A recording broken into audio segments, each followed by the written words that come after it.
സമൂഹ മാധ്യമങ്ങളിൽ പ്രചരിക്കുന്ന ഒരു വീഡിയോ ക്ലിപ്പ് അങ്ങേയറ്റം വേദനിപ്പിക്കുന്നതാണ്.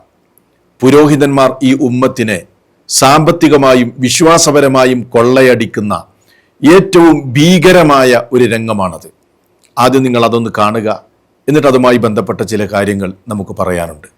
യാ റസൂലല്ലാഹ്, യാ ഹബീബല്ലാഹ്, യാ നബിയല്ലാഹ്, ഞങ്ങളെ തൗബ സ്വീകരിക്കണേ, ഞങ്ങളെ പാപങ്ങളെ പൊറുക്കണേ.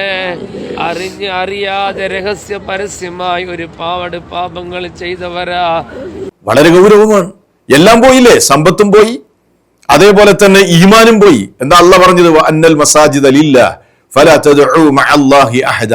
പള്ളി അള്ളാഹുവിനുള്ളതാണ്, അവന്റെ കൂടെ നിങ്ങൾ മറ്റൊരാളെയും വിളിച്ചു പ്രാർത്ഥിക്കരുത് എന്ന് പടച്ച റബ്ബ് അവന്റെ ഖുർആനിലൂടെ ആവർത്തിച്ച് പറഞ്ഞിട്ടും അതൊന്നും മൈൻഡ് ചെയ്യാതെ ദീനിനെ കുറിച്ച് കൃത്യമായ അറിവും വിവരവും ഇല്ലാത്ത പാവപ്പെട്ട മുസ്ലിമീങ്ങളെ കൊണ്ട് ഈ തലക്കെട്ട് കെട്ടിയ മുസ്ലിയാക്കന്മാര് ഈ നിലക്ക് ചെയ്യിപ്പിക്കുകയാണ്.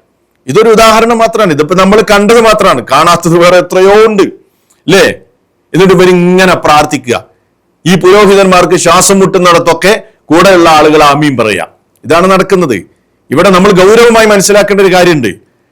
മക്കളും മരുമക്കളും ഒക്കെ വാപ്പാക്കും ഉമ്മാക്കും ഒക്കെ വേണ്ടി ഹജ്ജിനും ഉംറക്കും ഒക്കെ ഏതെങ്കിലും ഗ്രൂപ്പിന്റെ അടുത്ത് കൊണ്ടുപോയി ക്യാഷ് കൊടുക്കും. അവരാരും ചിന്തിക്കാറില്ല വാപ്പിമ്മി ഹജ്ജിനോ ഉംറക്കൊക്കെ പോകട്ടെ എന്നാണ് അവരാഗ്രഹിക്കുന്നത്. പക്ഷെ ഇത് ആരുടെ കൂടെയാണ് പോകുന്നത്? ഏത് പുരോഹിതന്റെ കൂടെയാണ് പോകുന്നത്? ആരാണ് ഇവർക്ക് നേതൃത്വം നൽകുന്നത്? അയാളുടെ വിശ്വാസം എന്താണ്? ഇവരെ ചൂഷണം ചെയ്യുമോ ഈ പുരോഹിതന്മാർ എന്നൊന്നും പലരും ആലോചിക്കാറില്ല. പലരും വിചാരിച്ചിട്ടുള്ളത് അങ്ങോട്ട് പോയാൽ മതി ഏതെങ്കിലും ഗ്രൂപ്പിന്റെ കൂടെ എന്നാണ്. കാര്യമുണ്ടോ സഹോദരങ്ങളെ?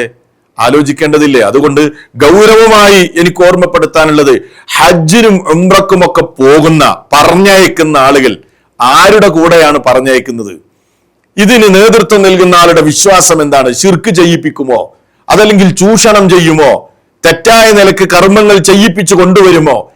അതൊക്കെ അതിനുള്ള യോഗ്യത ഇയാൾക്കുണ്ടോ എന്നൊക്കെ അന്വേഷിച്ച് ഉറപ്പുവരുത്തി തൗഹീദുള്ള ആളുകളുടെ കൂടെയല്ലാതെ നിങ്ങളുടെ വാപ്പാനി ഉമ്മാനിയൊക്കെ നിങ്ങൾ പറഞ്ഞയച്ചാൽ ഇതേപോലെയുള്ള ദുരന്തങ്ങൾ ഉണ്ടാവുക.